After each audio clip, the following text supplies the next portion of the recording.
Biglang naging tourist spot ang Apostolic Nunciature sa Maynila kung saan tumira ang Santo Papa sa loob ng 5 araw. Ang ilan naman po sa mga naging panandaliang kapitbahay ni Pope Francis, maswerte pang naimbitahan mismo ng tinaguriang People's Pope. Balitang hatid ni Bam Alegre.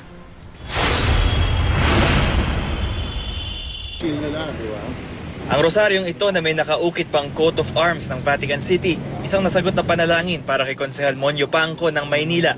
Si Pope Francis kasi ang mismong nagbigay nito, linggo ng umaga bago siya pumunta sa University of Santo Tomas. Nagpadala ng invitation card ang Santo Papa para kay Yupanco at sa ilan pang mga kapitbahay na nakatira malapit sa Apostolic Nunciature.